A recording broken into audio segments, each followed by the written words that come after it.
హరే కృష్ణ, అందరికీ వెల్కమ్. ఈరోజు మనం శ్రీమద్ భాగవతం 54వ చాప్టర్ చెప్పుకుందాం. 10వ స్కందంలో 53 అధ్యాయాలు మనం కంప్లీట్ చేసుకున్నాం. 53వ అధ్యాయం వరకు శ్రీకృష్ణ భగవానుడు రుక్మిణీదేవిని అపహరించుకొని ద్వారక తీసుకుని పోవడం అనేటువంటిది జరిగింది. అయితే మొత్తం ఎపిసోడ్ మొత్తం కూడా చాలా తెలివిగా శ్రీకృష్ణ భగవానుడు ఏ విధంగా రుక్మిణీదేవిని అపహరించుకొని తీసుకువెళ్లారు అనేటువంటిది మనం గమనించవచ్చు. అనేక మంది సైన్యంతో రుక్మిణీదేవికి రక్షణగా ఉన్నప్పటికీ రుక్మి, శిశుపాలుడు, తరువాత జరాసంధుడు, ఇంకా వాళ్ళ యొక్క బంధువులు, ఇతర రాజులు వాళ్ళందరూ కూడా అక్కడే నిలబడి చూస్తూ ఉన్నటువంటి సమయంలోనే శ్రీకృష్ణుడు వేగంగా రుక్మిణీదేవిని తన రథం మీద ఎక్కించుకొని తీసుకుని వెళ్ళడం అనేటువంటిది జరిగింది. ఇక శిశుపాలుడు కానీ లేకపోతే జరాసంధుడు కానీ ఇతరులు కానీ వీళ్ళందరూ కూడా నిర్ణయం చేసుకున్నారు, ఇంకా శ్రీకృష్ణుడి నుంచి రుక్మిణీదేవిని వెనక్కి తీసుకురావడం సాధ్యం కాదు. ఆల్రెడీ కృష్ణుడు రుక్మిణిని తీసుకుని వెళ్ళిపోయారు అనేటువంటి విషయాన్ని అర్థం చేసుకొని గెలుపు ఓటముల గురించి వాళ్ళిద్దరు కూడా మాట్లాడుకోవడం అనేటువంటి జరిగింది జరాసంధుడు శిశుపాలుడితోటి. ప్రస్తుత సమయం నీది కాదు, ఇప్పుడు యాదవులకి అనుకూలంగా ఉంది, భవిష్యత్తులో నీకు అనుకూలంగా ఉన్నటువంటి సమయంలో నువ్వు గెలుస్తావు. ఇప్పుడు వాళ్ళు గెలిచారు. ఏ విధంగా అయితే శ్రీకృష్ణుడు నన్ను 17 సార్లు ఓడించాడు, కానీ 18 సార్లు నేను ఓడించాను అని చెప్పేసి జరాసంధుడు శ్రీకృష్ణుడు ఆ, పర్వతం ఎక్కి దిగి దాటుకొని ద్వారకి వెళ్ళిపోయినటువంటి సందర్భాన్ని ఆయన తన గెలుపుగా భావించారు. ఓకే, సో ఆ విధంగా ఒక్కొక్కసారి నేను గెలుస్తాను, ఒక్కొక్కసారి కృష్ణుడు గెలుస్తారు. ఇప్పుడు కృష్ణుడు గెలిచాడు, తర్వాత మనమే గెలుస్తాము అని చెప్పేసి వాళ్ళలో వాళ్ళు ఓదార్చుకోవడం అనేటువంటిది జరిగింది. కానీ రుక్మి మాత్రం ఆ విధంగా ఆ, ఆ ఆ సమాధానంతో సంతృప్తి పడలేదు. ఎలా అయినా సరే కృష్ణుని ఓడించి కృష్ణుడి దగ్గర ఉన్నటువంటి రుక్మిణిని తీసుకొని తిరిగి తన రాజ్యానికి తీసుకురావాలి, లేకపోతే నేను మళ్ళీ తిరిగి నా రాజ్యానికి వెళ్ళను అని చెప్పేసి ఆయన సంకల్పం తీసుకుని మరి కృష్ణుడి వెనకాల పరిగెట్టడం అనేటువంటిది జరిగింది. వెనక నుంచి ఎన్నో బాణాలు వేశారు, అయినా సరే కృష్ణుడు అన్ని బాణాలని కూడా చాలా ఈజీగా ఆయన ఎదుర్కోవడం. ఆ తర్వాత ఆయన చేతిలో ఉన్నటువంటి ఖడ్గాన్ని తీసి రుక్మిణి చంపబోతే రుక్మిణీదేవి ఒకసారిగా ఆయన తన సోదరుడు కాబట్టి ఆపటం అనేటువంటిది జరిగింది. కానీ మరి ఒక ఆ, రాజుకి మరణశిక్షతో సమానమైనటువంటి శిక్ష శిరోముండనం చేయడము. సో ఆయన శిరోముండనం చేసి అక్కడే వదిలేసి వెళ్ళిపోవడం అనేటువంటిది జరిగింది బలరాముడి యొక్క సలహా మేరకు. ఓకే, సో చంపకుండా బలరాముడు ఆయన శిరోముండనం చేయడం అనేటువంటిది కరెక్ట్ అని చెప్పేసి చెప్పడం, ఆ తర్వాత శిరోముండనం చేసి ఆయన్ని అక్కడే వదిలేసి వెళ్ళిపోవడం అనేటువంటిది జరిగింది. అయితే ఇక రుక్మి తన రాజ్యానికి తిరిగి వెళ్ళకూడదు అని నిర్ణయించుకున్నారు కాబట్టి ఎక్కడైతే శిరోముండనం జరిగిందో అక్కడే ఒక భవనాన్ని నిర్మించుకొని అక్కడే ఉంటూ ఉన్నారు. తిరిగి రుక్మిణీదేవిని తీసుకొచ్చేంత వరకు నేను రాజ్యానికి వెళ్ళను అని ఆయన సంకల్పం తీసుకున్నారు. కాబట్టి ఇప్పుడు శ్రీకృష్ణుడు రుక్మిణీదేవిని తీసుకుని ద్వారకకు వచ్చారు. ఏ విధంగా ద్వారకా వాసులు శ్రీకృష్ణ భగవానుడికి ఆహ్వానం పలికారు, ఏ విధంగా వారి యొక్క వివాహం జరిగింది అనేటువంటి విషయాన్ని మనము ఈరోజు 54వ అధ్యాయంలో చూద్దాం. మొదటి శ్లోకం నుంచి స్టార్ట్ చేద్దాం ఈరోజు. శ్రీవాణి మాతాజీ మొదటి శ్లోకం.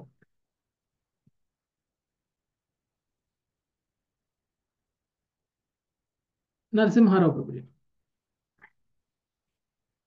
శ్రీసుక ఉవాచ హరే కృష్ణ ప్రభు. శ్రీ సుఖ ఉవాచ ఇతి సర్వేషు సంరబ్ధా వాహనారుహ్య దంశితా ఇతి సర్వే సుసంరబ్ధా వాహనారూహ్య దశింతతః స్త్వైర్బలై పరిక్రాంత అన్వీయుద్ధృత కార్ముకా. స్వైస్తైరబ్దలై పరిక్రాంత అన్వియుద్ధృత కార్ముకాః. సుఖదేవి గోస్వామి పలికెను. ఆ విధముగా పలికిన వారై వృద్ధ రాజులందరూ తమ కవచములను ధరించి వాహనములను నెక్కిరి. ప్రతి రాజు ధనస్సును చేపట్టి సేనా ప్రవృత్తుడు శ్రీకృష్ణుని వెంట పరిగెడును. హరే కృష్ణ ప్రభుజీ, ధన్యవాదాలు. ఓకే, సో సుఖదేవ్ గోస్వామి చెప్తున్నారు, జరాసంధుడు ఇతర శత్రురాజులు వాళ్ళందరూ కూడా పరాజయాన్ని సహింపలేకపోయారు. ఆ తర్వాత ఆ, గోపాలను కూడా మనము గో గోపాలురు మన యశస్సును హరించి వేశారు. అంటే సామాన్యమైనటువంటి వ్యక్తులు చాలా గొప్ప యోధులమైనటువంటి మన యొక్క యశస్సుని హరించి వేసేశారు. ఆ ఏ విధంగా అయితే అల్పమైనటువంటి జంతువు మృగాలు అంటే సింహాల నుంచి తను తీసుకెళ్లాల్సింది ఎలా తీసుకువెళ్తే సింహాలకు ఏమనిపిస్తుంది? అప్పుడు సింహం తన యొక్క ప్రతిష్టను కోల్పోతుంది. ఓకే, సింహం చేతిలో నుంచి ఒక నక్క లాక్కుని వెళ్ళిపోయింది అనుకోండి ఒక మాంసం ముద్దని, సింహానికి ఎలా ఉంటుంది? బరువు ఇన్సల్ట్ తక్కువగా, ఫీల్ అవుతుంది, అవమానంగా. అవమానంగా ఉంటుంది. ఇప్పుడు జరాసంధుడు కానీ శిశుపాలుడు కానీ అలా భావిస్తున్నారు. సామాన్యమైనటువంటి గోపబాలుడు వీరులమైనటువంటి మన చేతుల్లో నుంచి రుక్మిణీదేవిని తీసుకుని వెళ్ళిపోయారు. నిజానికి అది ఉల్టా. నక్కల మధ్యలో ఉన్నటువంటి రుక్మిణీదేవిని సింహంలా శ్రీకృష్ణ భగవానుడు వచ్చి తీసుకుని వెళ్ళిపోయారు. తనకు చెందినటువంటి దాన్ని తాను. ఓకే, కానీ వీళ్ళు కృష్ణుడి మీద ప్రేమ లేదు కాబట్టి, కృష్ణుడి మీద ద్వేషం ఉంది కాబట్టి వీళ్ళ ఆలోచనలు నిజానికి దూరంగా ఉన్నాయి. కృష్ణుడు సింహం లాంటి వాడు అని వాళ్ళు అర్థం చేసుకోలేకపోతున్నారు. మేమే సింహాలము అని అనుకుంటున్నారు వాళ్ళు. అలా అనుకున్న తర్వాత ఇక వాహనాలను ఎక్కి కోపంతో కవచాలను ధరించి ప్రతి రాజు ధనస్సును చేపట్టి సేనా పరివృత్తుడై శ్రీకృష్ణుని వెంట పరిగెడెను. ఎందుకంటే రుక్మి కూడా వెళ్ళాలనుకున్నారు కదా, పరిగెట్టారు. నెక్స్ట్ రెండవది సుజాత మాతాజీ. తానాపతత ఆలోక్య యాధవానీకయూధప. రామారావు ఆలోక్య యాదవానికయా యోధవాః తస్తుస్తత్సమ్ముఖారాజం విస్ఫూర్జ్య స్వధనుంషితే. తస్తుస్తప్త ముఖం రాజన్ విస్ఫుర్జ్య స్వధనూంషితే. చదవండి మాతాజీ. రాజా దాడి చేయుటకై శత్రుసేన పరుగు తీయుచు వచ్చుటను గాంచిన యాదవ సేనాపతులు ధనుష్టాంకారములు చేయుచు వారిని ఎదుర్కొనిరి. ఓకే, హరే కృష్ణ. శత్రుసేన పరుగుదీయచు వచ్చుటను గాంచినటువంటి యాదవ సేనాపతులు ధనుష్టంకారములు చేయుచు వాడిని ఎదుర్కొన్నారు. అంటే వీళ్ళు వెళ్ళిపోతున్నారు, వెనకాల శత్రురాజులు పరిగెడుతూ వస్తున్నారు. వాళ్ళు వస్తున్నారు అనేటువంటి విషయాన్ని గమనించినటువంటి యాదవ రాజులు అందరూ కూడా, అంటే శ్రీకృష్ణుడు ఒంటరిగా రాలేదు. ఎందుకు? శ్రీకృష్ణుడు అయితే ఒంటరిగానే వచ్చాడు, కానీ బలరాముడు మాత్రం కొంతమందిని తీసుకుని వచ్చారు. కాబట్టి వాళ్ళందరూ కూడా వెంట పడుతున్నారు, శత్రువులు వెంట పడుతున్నారు అని తెలుసుకొని వాళ్ళ మీద ఎదురుదాడి చేయడం అనేటువంటిది స్టార్ట్ చేశారు. నెక్స్ట్ 3 రామారావు ప్రభుజీ. అశ్వపృష్ఠే గజస్కంధే రథోపస్థే స్త్రకోవిదా. అశ్వపృష్ఠే గజస్కంధే రథోపస్థేస్త్రకోవిదః ముముచు శరవర్షాణి మేఘాదృశ్వసోపుత యథా. ముముచుః శరవర్షాణి మేఘా అదృష్టపో యథా. హరే కృష్ణ. అశ్వముల మీద, ఏనుగుల మీద, రథముల పైన ఎక్కిన వారై అస్త్ర నిపుణులకు శత్రురాజులు మేఘములు పర్వతంపై వర్షమును కురిపించినట్టుగా యాదవులపై శరవర్షమును కురిపించిరి. హరే కృష్ణ యాక్చువల్గా ప్రభుజీ. యాదవులు చాలా కొంతమందే ఉన్నారు, కానీ శత్రురాజులు చాలా మంది ఉన్నారు. అక్షోహిణులకి సైన్యం ఉంది, కొన్ని అక్షోహిణుల సైన్యం ఉంది. వాళ్ళందరూ కనుక ఒక్కసారిగా బాణాలు వేస్తే ఎలా ఉంది అంటే ఒక పర్వతం మీద వర్షం కురిస్తే ఎలా ఉంటుందో అలా యాదవుల మీద బాణాల వర్షాన్ని కురిపించేశారు వీళ్ళందరూ కూడా. నెక్స్ట్ శిరీష్ మాతాజీ. ప్రత్యుర్బలం శరాసారై చన్నం వీక్ష సుమధ్యమాం. ప్రత్యుర్బలం శరాసారై ఛన్నం వీక్ష సుమధ్యమా. సవ్రీడమైక్షత్తద్వక్త్రం భయవిహ్వలలోచనం. సవ్రీడమైక్షతద్వక్త్రం భయవిహ్వలలోచన. సన్నని నడుము కలిగిన రుక్మిణి తన ప్రభు యొక్క సైన్యము శరవర్షముచే కప్పబడి పోవుటను కాంచినదై భయవిహ్వల నయనములతో సిగ్గుతో అతని వదనమును చూచెను. హరే కృష్ణ. కృష్ణుడు యొక్క శక్తి సామర్థ్యాల గురించి ఇప్పటి వరకు కూడా రుక్మిణీదేవి విన్నదే కానీ చూసింది లేదు. ఎందుకంటే కృష్ణుడే చూడలేదు. కృష్ణుడు యొక్క శక్తి సామర్థ్యాలను ఎక్కడ చూస్తుంది? ఆయన యొక్క శక్తి సామర్థ్యాల గురించి ఇంతవరకు విన్నది. అయితే యాదవులందరూ కూడా చాలా కొంతమంది ఉన్నారు. శత్రు సైన్యం వేస్తున్నటువంటి బాణాలన్నీ కూడా ఎలా వచ్చాయి? సైన్యం మొత్తాన్ని కూడా కప్పేసేసాయి. అంతగా బాణాలు, అంటే ఒక వర్షం, పర్వతం మీద వర్షం కురిస్తే పర్వతం మొత్తం ఎలా అయితే తడిచిపోతుందో, ఎలా అయితే వర్షంతో నిండిపోతుందో, ఆ విధంగా బాణాల యొక్క వర్షంతో శత్రు సైన్యం మొత్తం వేసినటువంటి బాణాల యొక్క వర్షంతో యాదవుల సైన్యం మొత్తం అలా అయిపోవడాన్ని చూసినటువంటి రుక్మిణీదేవికి కొంచెం భయం వేసింది. ఆ భయంతో కృష్ణుడితో ఏం అడగలేదు, కృష్ణుడి వైపు చూసింది అంతే. అప్పుడు కృష్ణుడు ఏమన్నాడో చూద్దాం. శ్రీవాణి మాత చదువుతారా? లావణ్య మాత హరే కృష్ణ ప్రభుజీ. ప్రహస్య భగవానాః మాస్మ భైర్వామలోచనే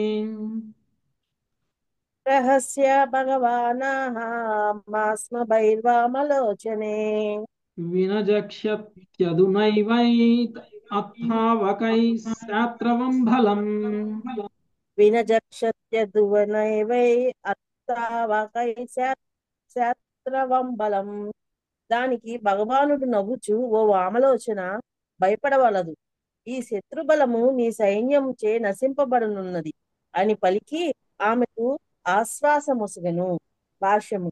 రుక్మిణి ఎడగల పరమానురాగమును వ్యక్తపరచుటకు శ్రీకృష్ణుడు తన యాదవ సేనను నీ సైన్యము అని సొగసుగా పలుకుచు తన వంశమంతయు ఇప్పుడు ఆమె సొత్తని సూచించెను. దేవదేవుడగు శ్రీకృష్ణుడు తన ఆనందపూర్ణమగు సంపత్తులను జీవులందరితోనూ పంచుకొనగోరెను. ఆ విధంగా అతడు వారిని మనస్ఫూర్తిగా భగవద్ధామమునకు ఆహ్వానించును. గురుదేవుడగు శ్రీల భక్తి సిద్ధాంత సరస్వతి ఠాగూర్ల ఆదేశానుసారము శ్రీల ఏసీ భక్తి వేదాంత స్వామి ప్రభుపాదులచే ప్రపంచ వ్యాప్తంగా ఆరంభింపబడిన కృష్ణ చైతన్యోద్యమము శ్రీకృష్ణ సందేశమును ప్రచారం గావించుచున్నది. శ్రీల సరస్వతి ఠాకూర్లు కూడా తమ పూజ్య తండ్రి గారైన శ్రీల భక్తి వినోద ఠాకూరుల ఆజ్ఞ మేరకు భారతదేశమంతయు దానిని ప్రచారం గావించిండిరి.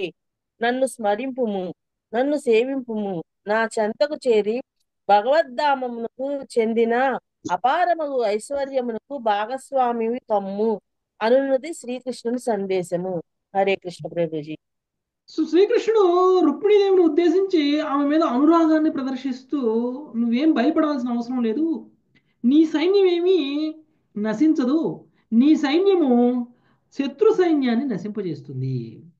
సో ఆమెకి అలాంటి కన్ఫర్మేషన్ ఇచ్చేశారు. అంటే ఇప్పుడు మనం ఒకటి ఇక్కడ అర్థం చేసుకోవాలి, మనకి ఆచార్యులు చెప్తున్నటువంటిది ఏమిటి అని అంటే, కృష్ణుడు ఒక్కసారి గనక అనురాగాన్ని మన మీద చూపించి మనల్ని తన వాళ్ళు అని అనుకున్నారు అంటే చాలు, తనకున్నది మొత్తం మనకి ఇచ్చేస్తారనమాట. ఏ విధంగా అయితే ఇప్పుడు శ్రీకృష్ణుడు నా సైన్యము అనలేదు, మన సైన్యము అనలేదు, నీ సైన్యము అని అన్నారు రుక్మిణీదేవితోటి. రుక్మిణీదేవి సైన్యం అంటే ఎవరు? కృష్ణ సైన్యమే. కృష్ణుడి సైన్యమే రుక్మిణీదేవి సైన్యంగా ఆయన మొత్తం సర్వస్వం నీదే, మా వంశమే నీది అని చెప్పేసి ఆయన మొత్తాన్ని కూడా రుక్మిణీదేవికి ఇచ్చేసినట్లు మాట్లాడేశారు. ఒక మాటతోటే అనేశారు, అలా మొత్తం మీద నీకు హక్కులు ఉన్నాయి అన్నట్లు అనేశారు. అంటే ఒక్కసారి కృష్ణ చైతన్యంలో కూడా మనం పురోగమించినట్లయితే, కృష్ణ భక్తులుగా మనం పురోగమించినట్లయితే, ఒక్కసారి కృష్ణుడు లేకపోతే గురుదేవుడు మనల్ని అంగీకరించారు అని అంటే ఇంకేమైనట్టు, కృష్ణుడు వంశం మొత్తం మందైపోయినట్లే. కృష్ణుడు గోలోకాన్ని కూడా రాసిచ్చేస్తారు మనకి, మనం ఎప్పుడు కావాలంటే అప్పుడు గోలోకానికి వెళ్ళొచ్చు, రావచ్చు. అందుకే ప్రభుజీ గోత్రం కూడా బాధిపోతుంది. ఒక్కసారి మిమ్మల్ని అంగీకరించారు అంటే చాలు, మీరు పరంపరలోకి వచ్చేసారంటే చాలు, గోలోకం మీదే. కృష్ణుడే చెప్తున్నాడు. ఎప్పుడు అంగీకరిస్తారు? అందుకనే చెప్తారు, ఏసీ భక్తి వేదాంత స్వామి ప్రభుపాదలచే ప్రపంచవ్యాప్తంగా ఆరంభించబడినటువంటి కృష్ణ చైతన్య ఉద్యమము శ్రీకృష్ణ సందేశమును ప్రచారం కావించుచున్నది.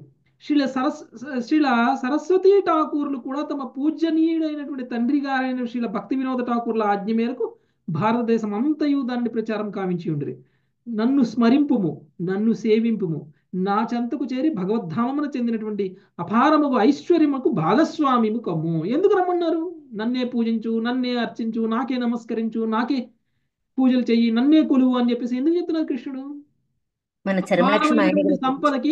అపారమైనటువంటి సంపదకి మిమ్మల్ని వారసులను చేయడం కోసం. ఓకే, సో వారసులు అవ్వాలా లేదా? ఆధ్యాత్మిక సంపదకి వారసులు అవ్వాలి. అపారమైన సంపదలకి వారసులు అవడానికి మనం అందరం కూడా క్యూలో నిలబడాలి. Okay, yes. అదే కృష్ణ చైతన్య ఉద్యమం యొక్క సందేశం. ఓకే, నెక్స్ట్ 6వ శ్లోకం. సునీత హరిబామ్మది. తేషాం తద్విక్రమం వీరా గద సంకర్షణాదయః తేషాం తద్విక్రమం వీరా గద సంకర్షణాదయః అమృష్యమానా నారాచైర్జగ్నుర్హయగ జాన్ రథాన్ అమృష్యమానా నారాచైర్జగ్నార్హ యగజాన్ రథాన్. గదుడు సంకర్షణుడు మన్నగు యదువీరులు శత్రురాజుల పరాక్రమమును సహింపజాలని వారే ఇనుప బాణములతో వారి అశ్వములను గజములను రథములను నశింపజేయ దొడింగిరి. హరే కృష్ణ ప్రభుజీ, ధన్యవాద ప్రణామం. గదుడు. ఓకే, గదుడు అంటే శ్రీకృష్ణుని యొక్క చిన్న సోదరుడు. ఓకే, సంకర్షణుడు అంటే బలరాముడు. ఇంకా ఇతర యదువీరులు శత్రురాజుల యొక్క పరాక్రమమును సహింపజాలని వారై ఇనుప బాణములతో వారి అశ్వములను గజములను రథములను నశింపజేయదొడిగిరి. వాళ్ళ యొక్క వాహనాలను కూడా వాళ్ళు గజాలు అశ్వాలు రథాల మీద వాళ్ళు వస్తుంటే వాటన్నిటి కూడా కింద పడేసేటట్టుగా వీళ్ళు ఇనప బాణాలు వేసి మరి వాళ్ళని పడగొట్టడం అనేటువంటిది జరిగింది. నెక్స్ట్ ప్రభుజీ, గరుడు అంటే గరుడు వాహనం కాదా ప్రభుజీ? గరుడు కాదు, గదుడు. కృష్ణుడికి బ్రదర్స్ చాలా మంది ఉన్నారు, ఒక బలరాముడే కాదు. ఓకే, ఎందుకంటే వసుదేవుడికి చాలా మంది భార్యలు ఉన్నారు. అవును ప్రభు, 9 మంది అని చెప్పారు. కాకుండా ఇతరులు కూడా ఉన్నారు. ఓకే, కొన్ని చోట్ల 18 మంది ఇతర భార్యల ద్వారా కొంతమంది సోదరులు కూడా ఉన్నారు. సో వాళ్ళలో ఒకళ్ళు గదుడు. ఓకే, 7వ శ్లోకం. శోభారాణి మాతాజీ ఉన్నారా? హరే కృష్ణ ప్రభుజీ, చదవండి మాతాజీ. 7వ శ్లోకం. పేతు శిరాంసి రథినాం అశ్వినాం గజినాం భువి. పేతుః శిరాంసి రథినాం అశ్వినాం గజినాం భువి.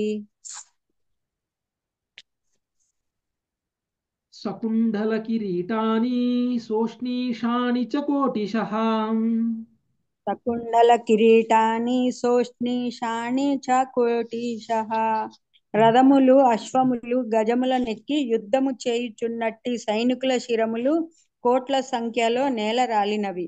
వాటిలో కొన్ని కుండల కిరీట మండితములు కాగా మరికొన్ని తలపాగాలను ధరించి ఉండెను. హరే కృష్ణ. శత్రురాజులు కొంతమంది కిరీటాలను పెట్టుకున్నారు, మరి కొంతమంది తలపాగాలను పెట్టుకున్నారు. ఎలా తెలిసింది అంటే ఎప్పుడైతే బలరాముడు గదుడు ఇతర యదువీరులందరూ కూడా వాళ్ళ యొక్క ఇనుప బాణాలను ఎప్పుడైతే శత్రురాజుల మీదకి వేశారో వాళ్ళ యొక్క శిరస్సులు ఖండింపబడి కింద పడిపోయాయి. కోట్లల్లో శిరస్సులు ఖండింపబడి కింద పడిపోయాయి అన్నమాట. అంటే ఇంకా సైన్యం ఎంత ఉందో ఆలోచించండి, ఎన్ని అక్షోహిణుల సైన్యం అయి ఉండాలి. అంత సైన్యం కూడా కోట్లల్లో నరకబడ్డాయి. సో ఆ శిరస్సులన్నీ కూడా కింద పడితే గుట్టలుగా పడితే చూస్తే కొన్ని కిరీటాలతోటి కుండలాలతోటి ఉంటే కొన్ని తలపాగాలు కట్టుకొని ఉండడం అనేటువంటిది జరిగింది. నెక్స్ట్ 8. రమ్య మాతాజీ. హస్తాసాసి గదేశ్వాస కరభావూరవోంగ్రయః. హస్తాసాసి గద్వేశ్వాస కరభావూరవోగ్నయాః. అశ్వాశ్వతర నాగోష్ట్ర కరమంత్రశిరాంసి చ.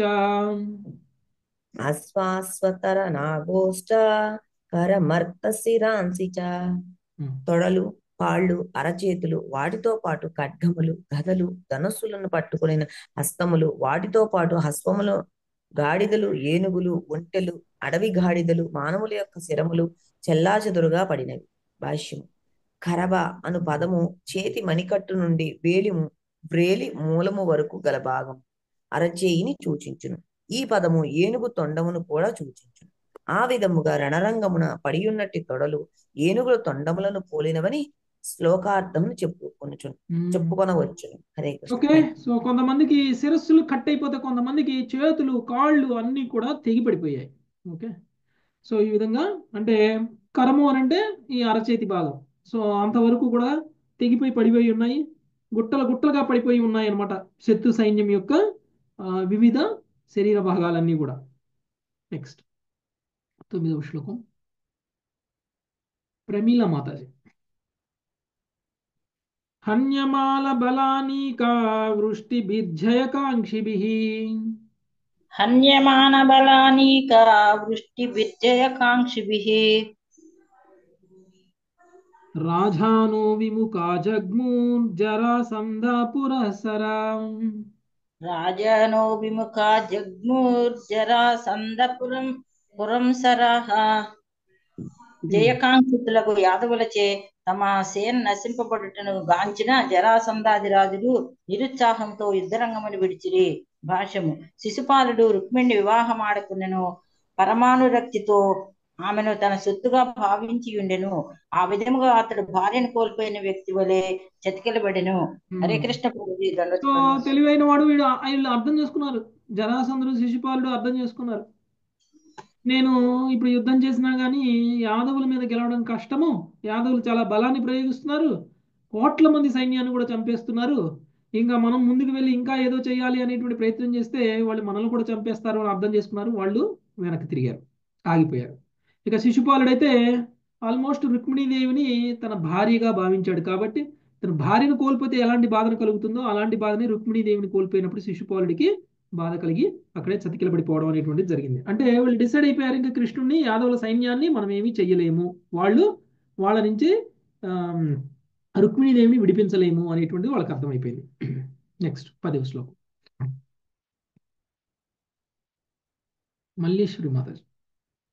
శిశుపాలం సమభ్యేత్య హృతధారమివాతురం శిశుపాలం సమభ్యేత్య హృతధారమివాతురం నష్టత్విషం గతోత్సాహం సుష్యధ్వదనమబ్రువన్ నష్టత్విషం గతోత్సాహం సుష్యధ్వదనమబ్రువన్. భార్యను కోల్పోయిన వాని వలె కలత చెందినటు శిశుపాలుని కడకు రాజులు వెడలి ముఖము వివర్ణమైన వాడు, ఉత్సాహము నశించిన వాడు, ఎండిన ముఖము కలవాడునగు అతనితో ఇట్లు పలికింది. సో శిశుపాలుని దగ్గరికి రాజులు పోయారు, మిగిలినటువంటి వాళ్ళందరూ పోయారు ఓదార్చడం కోసం. ఓకే, ఎందుకంటే శిశుపాలుడికే ఇప్పుడు జరిగిన నష్టం అంతా ఎవరికి జరిగింది? నష్టం అంతా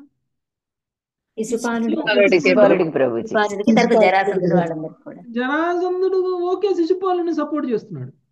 జరాసంధుడు ఓడిపోయినా శిశుపాలుడు ఓడిపోయినట్టే, రుక్మి ఓడిపోయినా శిశుపాలుడు ఓడిపోయినట్టే, సైన్యం అంతా ఓడిపోయినా కానీ శిశుపాలుడు ఓడిపోయినట్టే. ఎందుకు? వాళ్ళందరూ గెలిస్తే లాభం ఎవరికి? వివాహం చేసుకుంటాడు, లాభం శిశుపాలుడికి. కాబట్టి ఇప్పుడు ఎవరు ఓడిపోయినా కానీ శిశుపాలుడికే బాధ. శిశుపాలుడిని మిగిలిన రాజులందరూ వెళ్ళి కలిశారు ఓడిపోయినటువంటి వ్యక్తిని పరామర్శించడం కోసం. ఉత్సాహం నశించిన వాడు, ఎండిన ముఖం కలవాడును అయినటువంటి అతనితోటి మిగిలినటువంటి రాజులందరూ కూడా మాట్లాడుతున్నారు. ఏం మాట్లాడుతున్నారో విందాం. సునీత మాతాజీ. భోభో పురుష శార్ధూల ధౌర్మనస్యమిధం త్యజ భోభో పురుష శార్ధూల దౌర్మనస్యమిదం త్యజ న ప్రియా ప్రియయో రాజన్ నిష్ఠాదేహిషు దృశ్యతే న ప్రియా ప్రియయో రాజన్ నిష్ఠాదేహిషు దృశ్యతే. జరాసంధుడు పలికెను, ఓ పురుష వ్యాఘ్రమ శిశుపాల, ఈ ఉదాసీనతను విడిచిపెట్టుము. రాజా, దేహదారులు సుఖదుఖములు ఎన్నడూను శాశ్వతములు కావు. హరే కృష్ణ ప్రభుజీ. ధన్యవాదాలు. ఇప్పుడు వాళ్ళకి ఫిలాసఫీ గుర్తొస్తుంది వీళ్ళకి. ఏది సిద్ధాంత, ఇప్పుడు వీళ్ళందరూ కూడా సిద్ధాంతాలు మాట్లాడుతున్నారు. ఓకే, రాజా, దేహదారులకి సుఖదుఖాలు అనేటువంటివి ఎన్నడూ శాశ్వతం కాదు. సుఖాలు వస్తూ ఉంటాయి, పోతూ ఉంటాయి, దుఃఖాలు వస్తూ ఉంటాయి, పోతూ ఉంటాయి. ఇది మనకి ఎక్కడొచ్చింది భగవద్గీతలో? శీతోష్ణ సుఖ దుఃఖేషు సమస్తంగా తుల్యనింద స్తుతిర్మౌని సంతుష్ట ఏనకేన చింత. ఏ విధంగా అయితే శీతాకాలం ఎండాకాలం వస్తూ పోతూ ఉంటుందో ఆ విధంగా సుఖాలు దుఃఖాలు కూడా వస్తూ పోతూ ఉంటాయి. ఇది ఎప్పుడైతే మనం అర్థం చేసుకుంటామో మనము దేనికి కూడా చెల్లించం. ఓకే, జరుగుతున్న అవమానానికి మనకు జరుగుతున్నటువంటి పొగడ్తలకి ఒకే రకంగా మనము స్వీకరిస్తాం. ఓకే, జరాసంధుడు మాట్లాడుతున్నాడు అనమాట వీళ్ళతోటి. సుఖ దుఃఖాలు ఎన్నడూ శాశ్వతం కావు, అని చెప్పేసి చెప్తున్నాడు. అంటే ఇప్పుడు నీకు కలిగినటువంటి బాధ ఏమి శాశ్వతం కాదు, భవిష్యత్తులో నీకు సుఖం వస్తుంది అని చెప్పడం. Okay, next 12 Nagalakshmi Mataji.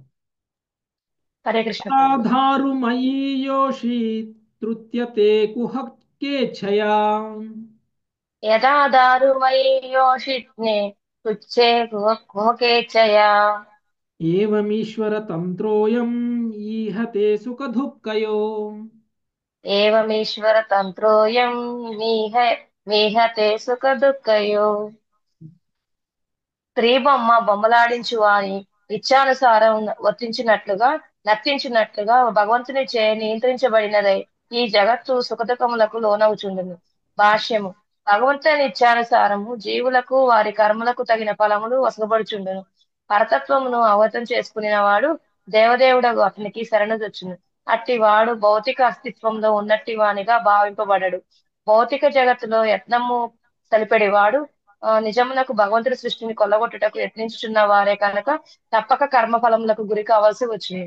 అవే బద్ధజీవులచే సుఖదుఖములుగా భావింపబడుచున్నవి. యథార్థమునకు పరమానంద భావనలో చూచినచో భౌతిక జీవన రీతి అంతయు ఒక విఫల యత్నమే అయి ఉన్నది. హరే కృష్ణ ప్రభుజీ. ఓకే, సో ఏ విధంగా అయితే బొమ్మలు ఆడించేవాడి ఇచ్ఛానుసారం బొమ్మ ఏ విధంగా అయితే ఆడుతుందో, భగవంతుడి యొక్క ఇచ్ఛానుసారం ఈ జగత్తులో మనం అందరికీ కూడా కలిగేటువంటి సుఖాలు దుఃఖాలు. ఓకే, భగవంతుడికి సంబంధించినటువంటి శక్తి సామర్థ్యాలను అర్థం చేసుకోలేకపోవడం వల్లనే మనకు వచ్చినటువంటి ప్రాబ్లమ్స్ అన్ని ఈ భౌతిక జగత్తులో.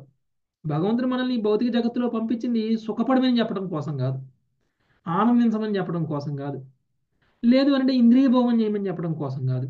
భగవంతుడు మనల్ని ఈ జగత్తుకు పంపించింది మనల్ని మనం ప్యూరిఫై చేసుకోవడం కోసం.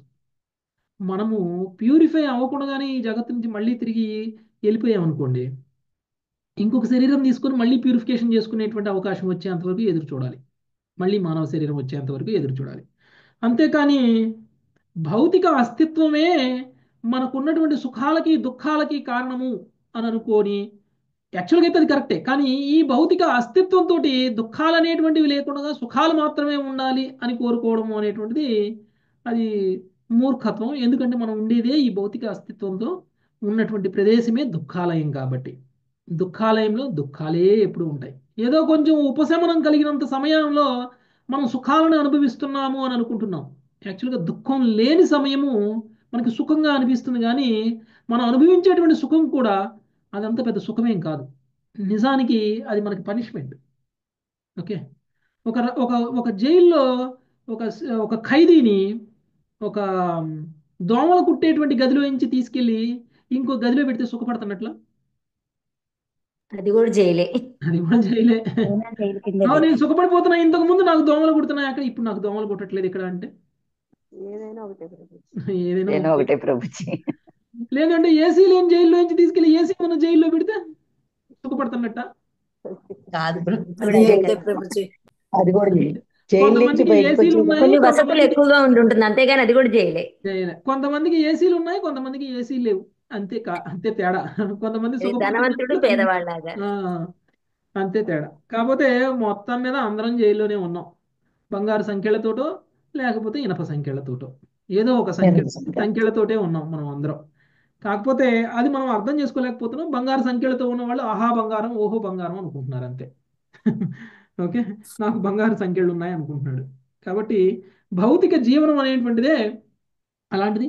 ఎంత ప్రయత్నం చేసినా భౌతిక జీవితంలో సఫలం రావాలి, భౌతిక జీవితంలో సుఖం రావాలి, భౌతిక జీవితంలో సక్సెస్ రావాలి అని కోరుకోవడం అనేటువంటిది అది మన వృధా ప్రయాస మాత్రమే.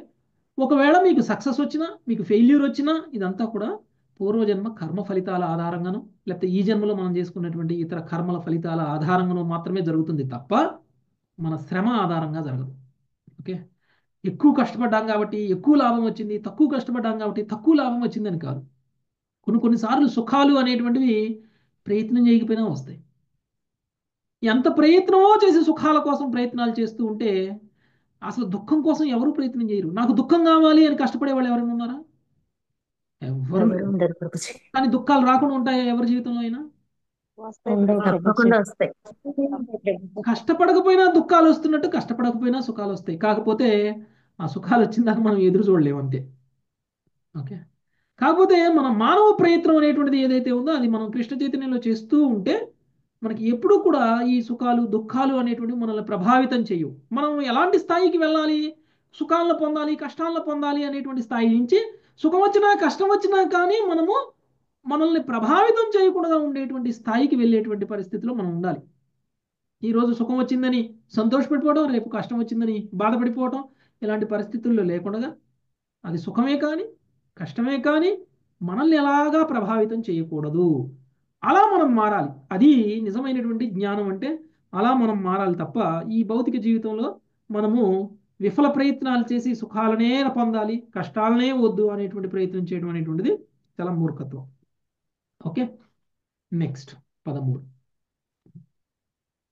ఇందుమతి మాత చదివారా? చదవలేదుగా? చదవలేదు ప్రభుజీ. నాగలక్ష్మి మాత చదివారా? చదివాను. ఓకే, ఇందుమతి మాత చదవండి. హరే కృష్ణ పౌరే ప్రభు. సప్తదశాహం వై సంయుగాని పరాజితః సౌరే సప్తదశాహం వై సంయుగాని పరాజితః త్రయోవింశతిభిః సైన్యైర్ జిజ్ఞేయేకమహం పరం. త్రయోవింశతిభిః సైన్యే జిజ్ఞే ఏకమహం పరం. నేను నా 23 అక్షోహిణుల సేన శ్రీకృష్ణునితో రణమున 17 మార్లు పరాజితులమైతిమి. తరువాత కేవలం ఒక మారే నేను అతన్ని జయింపగలిగితిని. భాష్యము: ఈ జగత్తునందలి అనివార్యమగు సుఖదుఖములకు తన జీవితమునే జరాసంధుడు ఒక ఉపమానముగా తెలుపుతున్నాడు. హరే కృష్ణ ప్రభు. రాంగ్ ఎగ్జాంపుల్ చెబుతున్నాడు కదా.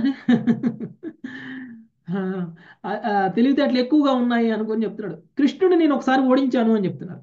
నా 23 అక్షోహిణుల సైన్యాన్ని ఆయన 17 సార్లు ఓడిస్తే నేను ఆయన ఒకసారి ఓడించాను అంటే ఓపిక పట్టు సుఖం వచ్చిందాకా అని చెప్తున్నారు. అనేక సార్లు దుఃఖాలు వస్తే ఒకసారి సుఖం వస్తుందని చెప్పడం. ఓకే, నెక్స్ట్ 14వ శ్లోకం. అక్షర సౌజన్యమత. తదాప్యహం న శోచామి న ప్రహృష్యామి కర్హిచిత్.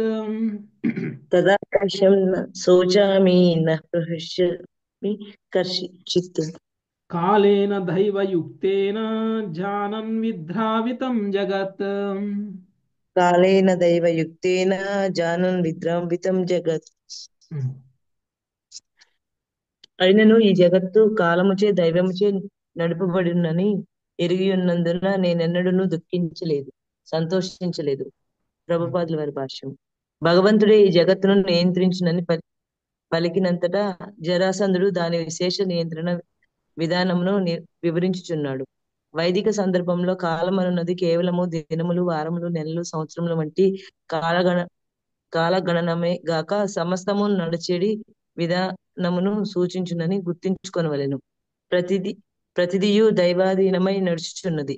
కాలగమనంచే ఎల్లరి విధి ప్రకటమై వారిపై విధింపబడును కనుక ఈ విధి కూడా కాలం అనియే వర్ణింపబడును. హరే కృష్ణ ప్రభు. ఓకే, సో అంత భగవంతుడు నియంత్రణలోనే ఉంది అనేటువంటి విషయాన్ని చెప్పారు ఇప్పటిదాకా. ఓకే, భగవంతుడే సుఖ దుఃఖాలను మనకు కలుగజేస్తున్నారు అనేటువంటి విషయాన్ని చెప్పారు. ఇప్పుడు ఆ సుఖ దుఃఖాలని మనకు కలిగించేటువంటి నియంత్రణ ఏ విధంగా జరుగుతుంది అనేటువంటి విషయాన్ని చెప్తున్నారు. ఇదంతా బాగానే ఉంది, కాకపోతే ఆయనకు అన్నీ తెలుసు. ఓకే, జరాసంధుడికి అన్నీ తెలుసు. భగవంతుడే మూల కారణము. నాకు ఇంతకు ముందు విజయం వచ్చినా కానీ దానికి భగవంతుడే కారణం, ఇంతకు ముందు పరాజయం వచ్చినా దానికి భగవంతుడే నియంత్రణలోనే జరుగుతుందని తెలుసుకున్నాడు. కానీ ఆయన పోరాడుతున్న భగవంతుడితోటి అని మాత్రం ఆయనకి తెలియట్లా. అది దురదృష్టం.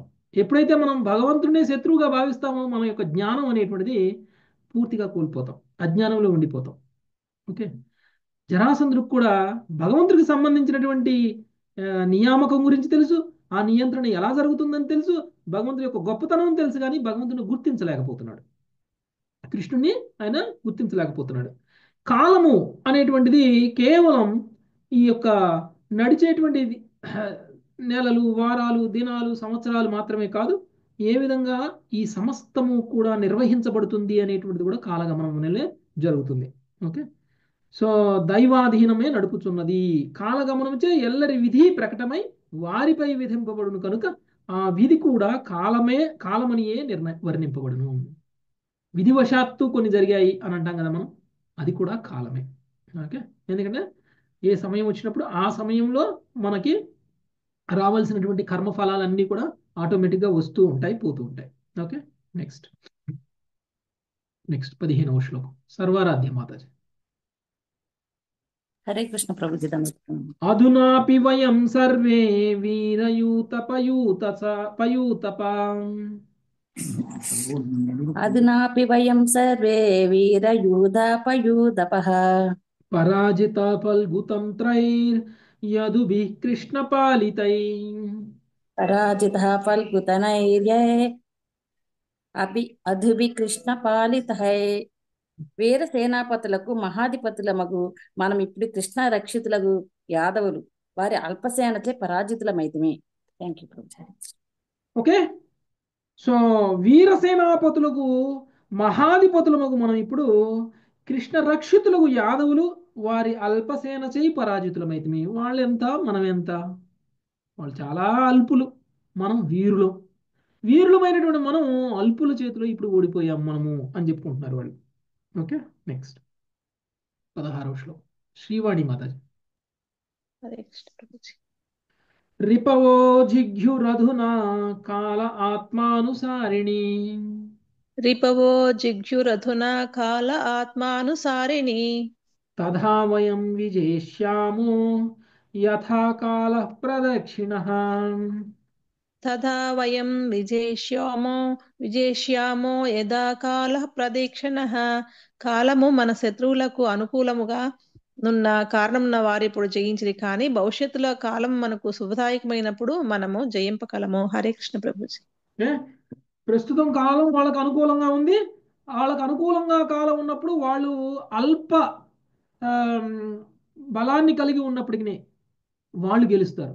మనకి ఎంత బలం ఉన్నా కానీ మనం గెలవలేము, ఎందుకంటే కాలమే నిర్ణయిస్తుంది. కాబట్టి కాలం ఎవరికి అనుకూలంగా ఉంటే వాళ్ళకే విజయం దక్కుతుంది. కాబట్టి ఇప్పుడు వాళ్ళకి అనుకూలంగా ఉంది కాబట్టి కాలం, మనం బలవంతులమైనా సరే బలహీనులైనటువంటి వాళ్ళ చేతిలో ఓడిపోయాము. కానీ రేపొద్దున కాలం మనకు అనుకూలించినప్పుడు మనం గెలుస్తామని జరాసంధుడు శిశుపాలుడికి తెలియజేస్తున్నారు. నెక్స్ట్ 17వ శ్లోకం. నిర్మోహ గంగమాత. హరే కృష్ణ. ఏవం ప్రబోధితో మిత్రైశ్చోద్యోగాత్ సానుగః పురం. శ్రీ సుఖ ఉవాచ. ఏవం ప్రబోధితో మైత్రై చైద్యోగాత్ సానుగః పురం. హతశేష పునస్తేపి యయుస్వం స్వం పురం నృపా. హతశేష పునస్తేపి యయు స్వం స్వం పురం నృప. హరే కృష్ణ ప్రభుజీ. దండవత్ ప్రణామం. సుఖదేవ గోస్వామి పలికెను. ఈ విధముగా మిత్రులతే నచ్చ చెప్పిన బండిన వాడై శిశుపాలుడు అనుచరులతో కూడి తన పురమునకు తిరిగి వెడలెను. చావగా మిగిలిన రాజులు కూడా తమ తమ పురమునకు వెడలిరి. Thank you Prabhuji. సో ఈ విధంగా జరాసంధుడు నచ్చ చెప్తే శిశుపాలుడు ఆయన అనుచరులతో కూడి ఎవరెవరైతే ఇంకా చనిపోగా మిగిలిపోయి ఉన్నారో వాళ్ళందరూ కూడా తిరిగి వెనక్కి వెళ్ళిపోయారు, వాళ్ళ ఇళ్ళకి వెళ్ళిపోయారు. నెక్స్ట్ 18.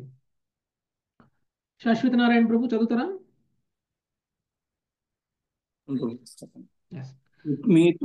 హరే కృష్ణ.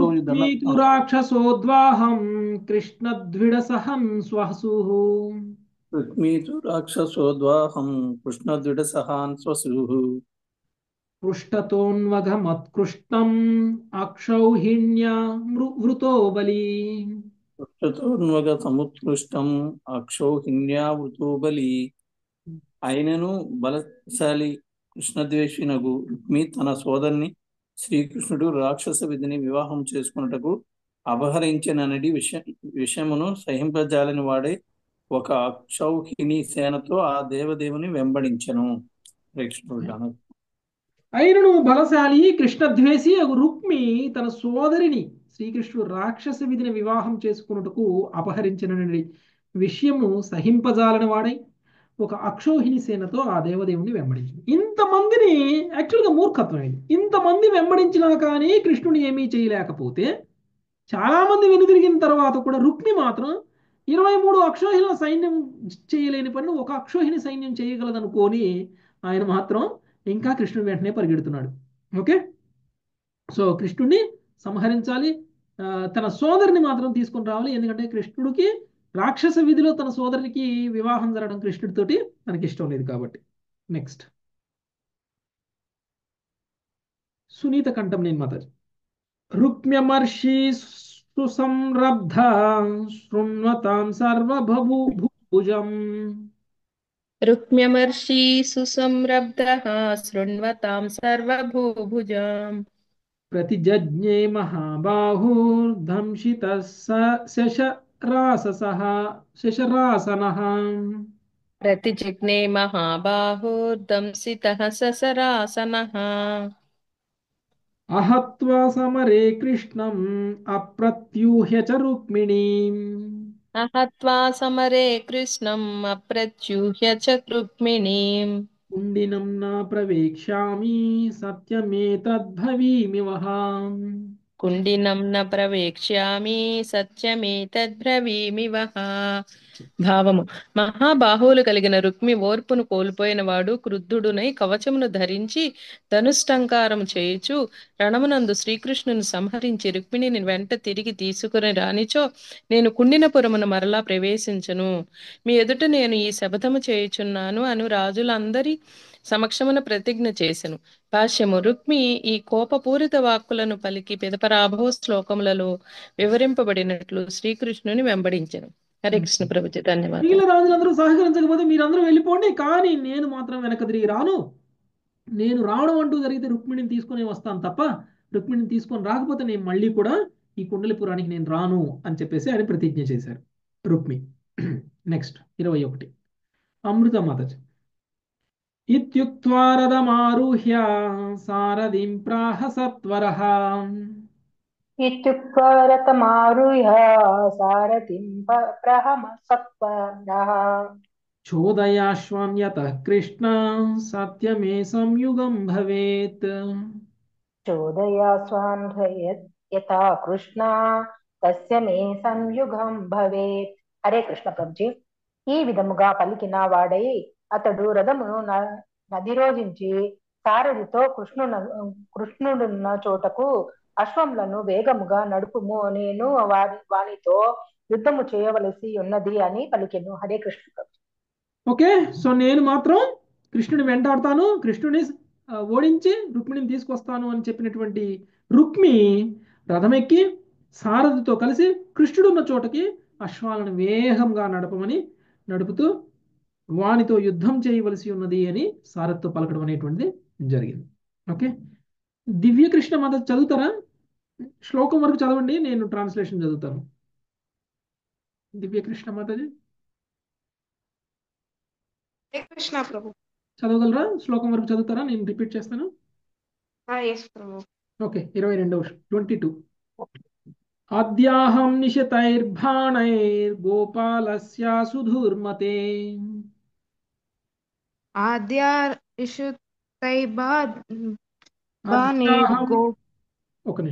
అద్యాహం నిశితైర్బాణైర్ గోపాలస్య సుధూర్మతే. నేష్యే వీర్యమధమ్యేన స్వసామే ప్రసభం హృతా. This wicked-minded cowhead boy. ఓకే, నేను తెలుగులో చదువుతాను. ఈ దుర్మతయగు గోపాలుడు బలగర్వితుడై నా సోదరుని బలవంతంగా ఎత్తుకొని పోయినాడు. కానీ నేడు నా తీక్షణమగు బాణములచే వాని గర్వమును నేను అణచెదను.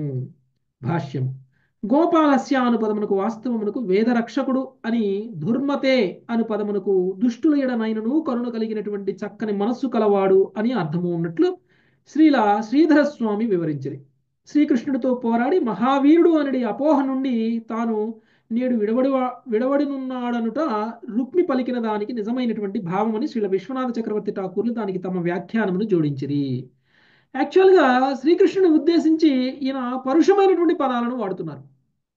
ఆల్మోస్ట్ వాడకూడని పదాలు, కృష్ణుని దూషించటం. కృష్ణుని ఈయన దూషిస్తున్నా కానీ కృష్ణుణ్ణి కీర్తిస్తున్నటువంటి అర్థం వచ్చేలాగా, అంటే అదే పదాలకి వివిధ సందర్భాలలో వివిధ మీనింగ్స్ ఉంటాయి. దుర్మతే అనేటువంటి పదానికి ఇక్కడ మనకి శ్రీధర స్వామి ఏం చెప్తున్నారు అంటే దుష్టులని ఎడ కరుణను చూపించేటువంటి వాడు అనేటువంటి మీనింగ్ని వస్తుంది. కృష్ణుడికి దుష్టుల ఎడ కూడా కరుణను చూపించేటువంటి మనస్సు కలిగి ఉన్నవాడు అని చెప్తున్నారు. ఇక రెండవ పదం గోపాలస్య అంటే వేద రక్షకుడు అనేటువంటి మీనింగ్ కూడా వస్తుందన్నమాట. అంటే ఆయన యాక్చువల్గా చాలా చులకనగా మాట్లాడాడు, దానికి చాలా గొప్ప భావం కూడా వస్తుంది అని చెప్పేసి కృష్ణుని కీర్తించే భావం ఎలా వస్తుంది అనేటువంటి విషయాన్ని మనకి విశ్వనాథ చక్రవర్తి ఠాకూర్లో ఆయన వాక్యంలో చెప్పడం అనేటువంటి జరిగింది. ఓకే, సో ఏమనుకుంటున్నాడు, ఈ దుర్మతి అయినటువంటి గోపాలుని బలగర్వితుడై నా సోదరుని బలవంతంగా తీసుకుని వెళ్తున్నాడు, నా తీక్షణమైనటువంటి బాణాలతోటి ఆయన యొక్క గర్వాన్ని నేను అణిచివేయాలి అని ఆయన అనుకుంటున్నారు రుక్మి. నెక్స్ట్ హనుమాన్ ప్రభుజీ. హనుమాన్ ప్రభుజీ. హరే కృష్ణ ప్రభుజీ. వికప్తమాన కుమతీరీశ్వరస్య ప్రమాణవిత్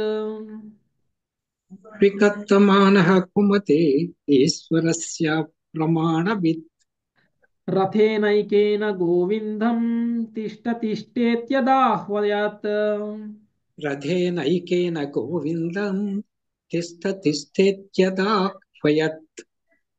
భావం ఈ విధముగా డంబములు పలుకుచూ భగవంతుని బల పరిమాణము ఎరుగని వాడై మూర్ఖుడగు రుక్మి తన ఒక్క రథముతోనే శ్రేష్ఠుని సమీపించి నిలిచి యుద్ధము చేయుము అని అతనితో పంతమాడాను.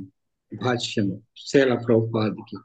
రుక్మి సేనా సమేతముగా బయలుదేరినప్పటికీ శ్రీకృష్ణుతో పోరాడుటకు అతడు ఒంటరిగా ముందుకేగినని ఈ శ్లోకము వలన తెలియవచ్చుతున్నది. హరే కృష్ణ. ఆయన ఒక అక్షోహిణి సైన్యాన్ని అయితే తీసుకుని ముందుకు వెళ్ళారు, కానీ కృష్ణుడి ముందు ఎదురు నిలబడింది మాత్రం ఆయన ఒంటరిగానే నిలబడ్డాడు. సో డంభాలు పలుకుతూ భగవంతుని బల పరిణామాలను ఎరగని వాడై అంటే దేవుడి యొక్క శక్తి అనేది కృష్ణుడి యొక్క శక్తి సామర్థ్యాలు ఆయన అంచనా వేయకుండా నేను గెలవగలను అని అనుకున్నాడు. అనుకుని ఆయన రథంతో కృష్ణుడి దగ్గరికి సమీపించి ఎదురు నిలబడి నాతో యుద్ధం చెయ్యి అనేటువంటి విషయాన్ని చెప్పడం అనేటువంటి జరిగింది. నెక్స్ట్ 24వ శ్లోకం రామారావు ప్రభుజీ. కృష్ణ. హరే కృష్ణ. 24వ శ్లోకం. ధనుర్వికృష్య సుదృఢం జగ్నే కృష్ణం త్రిభిశరై. ధనుర్వికృష్య సుదృఢం జగ్నే కృష్ణం త్రిభిశరై. ఆహచాత్ర క్షణం తిష్ట యధూనాం కులపాంశనాం. ఆహచాత్ర క్షణం తిష్ట యధూనాం కులపాంసనా. పిదప అతడు బలముతో ధనస్సును ఎక్కుపెట్టి 3 బాణములతో కృష్ణుని కొట్టి, ఓ యదుకులమును భ్రష్టమరిచిన వాడా, క్షణకాలము ఇతడ నిలువు అని పలికెను. ప్రభుపాదుల వారి భాష్యము. కులపాంసన అను పదము కులప ఓ యమ కులపతి మరియు ఆయన కాంసన ఓ శాస్త్ర సంహార ప్రవీణ అను పదముల కలయికగా భావించవచ్చునని శ్రీధర స్వామి పలికిరి. ఈ భావార్థము సాధ్యమయ్యేది రీతిలో వ్యాకరణ వివరములను ఆయన ఉసుకుయుండ్రి. హరే కృష్ణ ప్రభుజీ. యాక్చువల్ గా కులపాంశన అని అంటే కులాన్ని భ్రష్టు పట్టించిన వాళ్ళు అని అర్థం. ఓకే, తర్వాత అలాంటి కులపాంశన అనేటువంటి పదానికి ఇంకొక మీనింగ్ లో ఏమని చెప్తున్నారు అని అంటే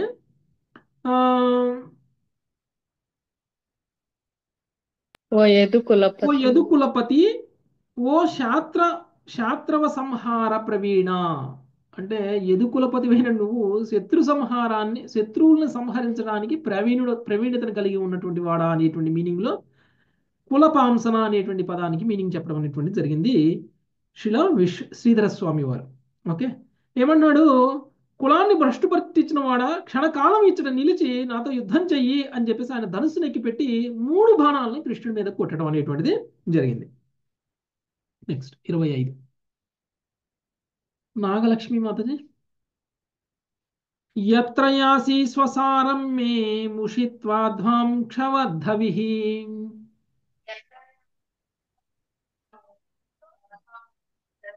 మాట వినిపించట్లేదు మాతాజీ. ఇందుమతి మాతాజీ చదవండి. నేను చదవను. ఇందుమతి మాతాజీ. ఇందుమతి మాతాజీ చదవండి. వస్తున్నా ప్రభుజీ. ప్రభుజీ వస్తున్నా. మాతాజీ ఇందుమతి హరే మాతాజీ కృష్ణ వచ్చింది ప్రభుజీ. చదవండి, హరే కృష్ణ. వచ్చింది. ఇందుమతి మాతాజీ చదవండి. హరే కృష్ణ ప్రభుజీ. ఇందుమతి మాతాజీ చదవాలి. చదువుతున్నా ప్రభుజీ. యత్రయాసి స్వసారం మే ముషిత్వాధ్వాంక్షవద్ధవిః యత్రయాసి స్వసారాం మే ముషిత్వా ద్వాంక్ష పద్దవిః హరిష్యేధ్యమధం మంధా మాయినః కూటయోదినః హరిష్యేద్యమదం మందా మాయినః కోటయోధినః. కాకి యజ్ఞ హవిస్సును హరించిన చందమున నీవు నా సోదరుని తీసుకొని ఎచటకేగినను నేను నిన్ను వెంబడించేదను. ఓరి మూర్ఖుడా, మాయావి, యుద్ధమందు మోసగించువాడా, నేడు నీ మదమును నేను అణచెదను. భాష్యము. పిచ్చిపట్టిన ధోరణిలో రుక్మి తాను కృష్ణునికి ఆపాదించిన లక్షణములను తానే ప్రదర్శించుతున్నాడు. ప్రతి జీవి భగవదంశ భగవంతునికే చెందినవాడు కనుక రుక్మి భగవత్ప్రీత్యర్థమై ఉన్నట్టి హజ్ఞ హవిస్సును అపహరించడి కాకివలే అయినాడు. హరే కృష్ణ ప్రభుజీ. యాక్చువల్గా ఏదైనా భగవంతుడికి చెందిందే. భగవంతుడికి చెందిన దాన్ని మనం తీసుకోవాలి అని అనుకుంటే మనం అపహరించినట్లు అవుతుంది. ఇక్కడ ఏమున్నాడు, కాకి యజ్ఞ హవిష్యం తీసుకెళ్ళింది. అంటే యజ్ఞంలో భగవంతుడికి అర్పించాల్సినటువంటి దాన్ని కాకి ఏ విధంగా అయితే వాలి దాన్ని ఎత్తుకొని పోతుందో, అంటే యజ్ఞంలో అర్పించకముందే దాన్ని ఎలా అయితే కాకి తీసుకువెళ్ళిపోతుందో ఆ విధంగా నీకు చెందనటువంటి రుక్మిణిని నువ్వు అపహరించుకొని పోతున్నావు. యజ్ఞంలో అర్పించాల్సిన హవిష్యుల్ని కాకి దొంగిలించుకొని పోయినట్లు నా నా సోదరైనటువంటి రుక్మిణిని నువ్వు ఎత్తుకొని పోతున్నావు అని అంటున్నాడు. యాక్చువల్గా అయితే ఇది ఉల్టా జరుగుతుంది. కృష్ణుడికి సంబంధించినటువంటి రుక్మిణీదేవిని తీసుకువెళ్ళడానికి రుక్మి వస్తున్నారు. అంటే కాకి యాక్చువల్గా ఎవరు అంటే రుక్మి. కానీ ఆయన కృష్ణుడే కాకి అని అంటున్నారు. ఓకే, నెక్స్ట్ 26వ శ్లోకం చదువుతా ప్రభుజీ. చదవండి మాత.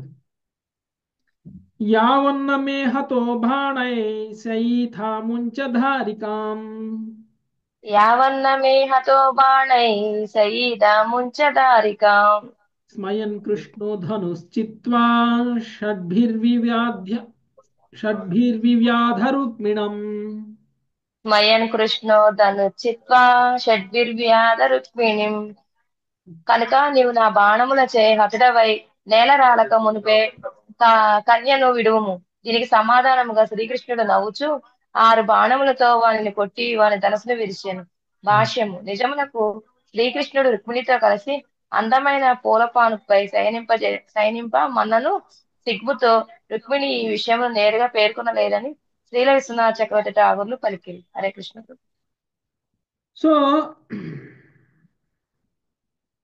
సో ఎప్పుడైతే ఈ విధంగా ప్రగల్భాలు పలికారో రుక్మి, దానికి సమాధానంగా శ్రీకృష్ణుడు 6 బాణాలు వేసి తన దగ్గర ఉన్నటువంటి ధనస్సుని విరిచివేయడం అనేటువంటిది జరిగింది. రుక్మి దగ్గర ఉన్నటువంటి ధనస్సుని విరిచివేయడం అని జరిగింది. నెక్స్ట్ 27వ శ్లోకం సర్వరాధ్యమాతాజీ. అష్టభిశ్చతురో వాహం ద్వాభ్యాం సూతం ధ్వజం త్రిభిః. హరే కృష్ణ ప్రభుజీ. అష్టభిచ్చుతురో వాహం ద్వాభ్యం సూతం ధ్వజం త్రిభిః సచాన్యద్ధనురాధాయ కృష్ణం వివ్యాధ పంచభిః. సచాన్యద్ధనురాధాయ కృష్ణం వివ్యాధ పంచభిః. శ్రీకృష్ణుడు రుక్మి యొక్క 4 గుర్రములను 8 బాణములతోనూ వాని రథసారథిని 2 బాణములతోనూ రథధ్వజమును 3 బాణములతోనూ కొట్టెను. అప్పుడు రుక్మి వేరొక ధనస్సును తీసుకొని 5 బాణములతో కృష్ణుని కొట్టెను. Thank you. సో ఏ విధంగా వాళ్ళు యుద్ధం చేస్తున్నారో చెప్తున్నారు. ఎన్ని బాణాలతో ఏ విధంగా కృష్ణుడు రుక్మి యొక్క రథాన్ని ఏ విధంగా పడగొట్టేశారు, చివరికి కృష్ణుని ఏ విధంగా కొడుతున్నారని చెప్పారు. ఇప్పుడు రుక్మి 5 బాణాలను తీసుకుని కృష్ణుడి మీదకి వేయడం అనేటువంటి జరిగింది. నెక్స్ట్ 28వ శ్లోకం నిర్మోహ గంగ మాత. హరే కృష్ణ ప్రభు. హరే కృష్ణ. రాజ్యలక్ష్మి మాతాజీ చదవండి. తైస్తాడితస్య రౌఘైస్తు చిచ్ఛేదధనురచ్యుతః. చైతాడితః సరేఖైతో చిచ్చేదాదనురచ్యుతః పునరన్యధుపాదత్తా తదప్యచ్చినదవ్యయః పునరన్యుతపాదత్తా తదప్యుచ్యుత దవ్యతః. ఇన్ని బాణములతో కొట్టబడిన వాడయ్యను. అచ్యుతుడు తిరిగి వాని ధనస్సును విరిచెను. రుక్మి మరి యొక్క ధనస్సును తీసుకొనినను భగవానుడు దానిని కూడా ముక్కలుగా ఖండించెను. హరే ఆల్రెడీ కృష్ణ. చేతిలో ఉన్నటువంటి ధనస్సును విరిచేశారు. ఇంకో ధనస్సు తీసుకుని 5 బాణాలతో వేయబోయారు. అయినా సరే కృష్ణుడు మాత్రం ఆ బాణాలకి ఏమీ కూడా కదలలేదు. తిరిగి ఆయన చేతిలో ఉన్నటువంటి 2వ బాణాన్ని కూడా ఇరక్కొట్టేశారు. ఆ తర్వాత 3వ బాణాన్ని తీసుకోవడానికి ప్రయత్నం చేస్తుంటే, ధనస్సును తీసుకోవడానికి ట్రై చేస్తుంటే, తీసుకోబోయేటువంటి 3వ ధనస్సును కూడా విరిచేసేటువంటి జరిగింది. నెక్స్ట్ 29 లక్ష్మీ ఆత్మకూర్మత. పరిగం పట్టి శంశూలం చర్మాసి శక్తితో మరౌ. పరీక్షం పట్టి శంశూలం చర్మాసి శక్తితో మరో. యద్యధాయుధయమాధత్త తత్సర్వం శోచినద్ధరిః. యుధాయ తత్స్వరం శోచినద్ధతి నద్ధరిం. రుక్మి పరిగ పటీసనము శూలము డాలు ఖడ్గము శక్తి తోమరము వంటి ఏ ఆయుధములను తీసుకొనిను శ్రీహరి దానిని ముక్కలుగా ఖండించెను. హరే కృష్ణ. ఓకే, ఇంతకు ముందు ఏదైనా ఆయుధం తీసుకొని, ఇంతకు ముందు ధనస్సులు తీసుకొని కృష్ణుడి మీదకి బాణాలు వేసే అంత సమయం ఇచ్చాడు. ఇప్పుడు బాణం తీసుకోకముందే బాణాన్ని విరగొట్టేస్తున్నాడు. ఏ ఆయుధం పట్టుకోవాలనేటువంటి ప్రయత్నం చేస్తే ఆ ఆయుధం పట్టుకోకముందే ఆ ఆయుధాన్ని విరగొట్టేస్తున్నాడు కృష్ణుడు. ఓకే, ఇంకా అవకాశం కూడా ఇవ్వట్లేదు కృష్ణుడి మీదకి. ఆయన ఏ ఆయుధాన్ని కూడా ప్రయోగించే అవకాశం కూడా ఇవ్వడం లేదు. నెక్స్ట్ శ్రీదేవి మాతాజీ. తతో రథాధవప్లుత్య ఖడ్గపాణిర్జిఘాంసయా. తతో రథాదవప్లుత్య ఖడ్గపాణిర్జిఘాంసయా. కృష్ణమభ్యద్రవత్క్రుద్ధః పతంగా ఇవ పావకం. కృష్ణమభ్యద్రవత్క్రుద్ధః పతంగ ఇవ పావకం. పిదప రుక్మి రథము నుండి దుమికి ఖడ్గపాణి అయి క్రోధంతో పక్షి వాయువులోనికి ఎగిరిన చందమున కృష్ణుని సంహరింపగోరి అతని చెంతకు పరుగుదీసెను. Thank you Prabhuji. హరి కృష్ణ. చేతిలో కత్తి పట్టుకొని ఏ విధంగా అయితే వాయువులోకి పక్షి ఎగురుతుందో ఆ విధంగా పైకి ఎగిరారు కృష్ణుడి మీద ఎగిరి దూకడానికి, కృష్ణుని సంహరించడం కోసం. ఓకే, కృష్ణుని సంహరించడం కోసం కృష్ణుడి వైపుకి పరుగుదీస్తూ వచ్చారు. నెక్స్ట్ 31వ శ్లోకం గంగమాతాజీ. తస్య చాప తతః ఖడ్గం తిలసశ్చర్మ చేషుభిః. తస్య చాప తతః ఖడ్గం తిలసశ్చర్మ చేషుభిః. చిత్వాసి మాధదే తిగ్మం రుక్మిణం హంతుముద్యతః. చిత్వాసి మాదదే తిగ్మం రుక్మిణం హస్తుముద్యతః. రుక్మి ఆ విధముగా దాడి చేయగా శ్రీకృష్ణుడు బాణములతో వాని డాలును ఖడ్గమును ముక్కలు చేసెను. పిదప ఆ దేవదేవుడు తన పదునైన ఖడ్గమును చేపట్టి వానిని వధించుటకు సిద్ధపడెను. Thank you Prabhuji. హరి కృష్ణ. రుక్మి అలా దగ్గరికి రావడాన్ని చూసినటువంటి శ్రీకృష్ణ భగవానుడు తన చేతిలో ఉన్నటువంటి ఖడ్గంతో రుక్మిణి చంపేయాలి అని చెప్పేసి ఇక రుక్మిణి వధించడానికి తన కత్తిని సిద్ధంగా పెట్టుకున్నారు. ఆ సమయంలో ఏం జరిగిందో చూద్దాం. అక్షర సౌజన్య మాతది. దృష్ట్వా భ్రాతృ వదోద్యోగం రుక్మిణి భయ విహ్వలా. అక్షర సౌజన్య మాతజీ ఉన్నారా? ఓకే, మళ్ళీ శ్రీమాత చదవండి. హరే కృష్ణ ప్రభుజీ. దృష్ట్వా భాతృవదోద్యోగం రుక్మిణి భయ విహ్వలా. పతిత్వా పాదయోర్భర్తుర్ ఉవాచ కరుణం సతీ. పతిత్వా పాదయోర్భర్తురువాచ కరుణం సతీ. రుక్మిణి వధించుటకు శ్రీకృష్ణుడు సిద్ధపడుటను గాంచిన రుక్మిణీదేవి భయ విహ్వలమై తన భర్త పాదముల చెంత వాలి దీనముగా ఇట్లు పలికెను. ఇక కృష్ణుడు ఖడ్గమెత్తి ఈసారి రుక్మి యొక్క ఆయుధాలను మాత్రమే పడగొట్టాలని చూడలేదు. ఈసారి రుక్మిణే చంపేయాలి అని అనుకున్నారు. కాబట్టి ఇక రుక్మిణీదేవికి భయం కలిగింది. ఎందుకు? రుక్మి తన సోదరుడు అన్నని అన్నయ్యని చంపేస్తాడని. రుక్మి తన సోదరుడు కాబట్టి ఎక్కడ తన సోదరుని కృష్ణుడు చంపేయబోతున్నాడో అని చెప్పేసి భయపడి కృష్ణుడి యొక్క పాదాల చెంత వాలి దీనంగా మాట్లాడటం అనేటువంటిది మొదలుపెట్టింది. ఓకే, ఇక్కడ కాపుదాం మాతాజీ. ఏ విధంగా రుక్మిణీదేవి రుక్మిణి రక్షిస్తుంది అనేటువంటి విషయాన్ని మనం రేపు చూద్దాం. ఓకే, ఆ తర్వాత రుక్మిణి వివాహం కృష్ణుడితోటి ఎలా జరుగుతుందో చూద్దాం. Thank you very much. కల్పతరుభ్యశ్చ కృపా సింధుభ్యైవ వైష్ణవేభ్యో నమో నమః. హరే కృష్ణ హరే కృష్ణ హరే హరే హరే రామ హరే రామ రామ రామ హరే హరే. Thank you Prabhuji.